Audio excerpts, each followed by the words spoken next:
per il taglio, il tiro un po' cercato, trovato di Ancellotti, sbagliato però dalla parte opposta ancora immediatamente con Achele, entrambe vitali. Adesso il gioco a due, l'assistenza sotto canestro per Ancellotti. Nicola Achele che deve toglierlo anche dalle mani del suo compagno di squadra Sokolowski. Poi Logan si ferma, tira in step back. Questi è David Logan, attenzione, è stato conquistato da Achele dalla parte opposta di Wayne Russell. Il rimorchio alla schiacciata per Christian Mekovulu. Si apre anche Kalinowski, quindi Imbro ci riprova da 3, 2 su 2 perentorio per Matteo Imbro e Treviso va a 31-15. Stagione difficile fino a questo momento, formazione bresciana che però tanto subisce subito il primo tiro da 3 punti da parte di Treviso. 22, tanto va Crawford ad appoggiare alla Drew Crawford. Adesso è andato Crawford su Imbro che riceve il pallone, si alza ancora per il quinto tiro da 3 punti.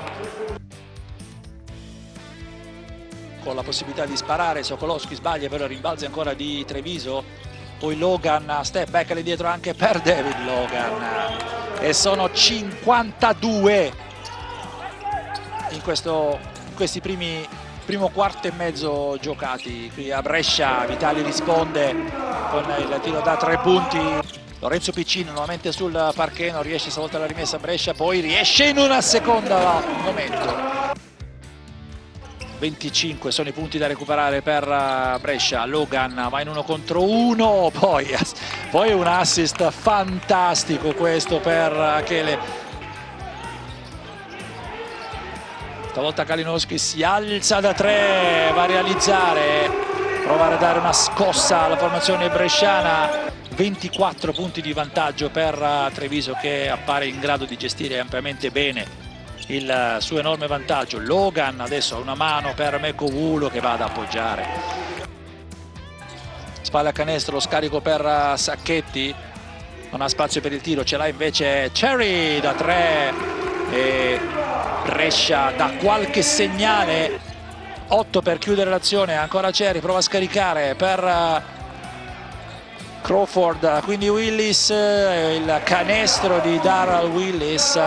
5 per chiudere l'azione per Treviso, lo scarico verso Imbro, alza la parabola Imbro, ancora 2 punti per Matteo Imbro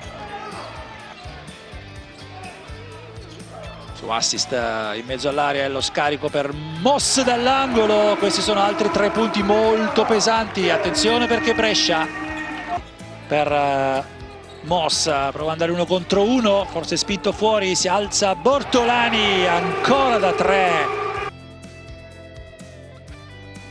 -4. Adesso un altro pallone che stava per essere recuperato, poi Imbro si alza da 3, ma Imbro stasera non ne vuol sapere, ancora un tiro da 3.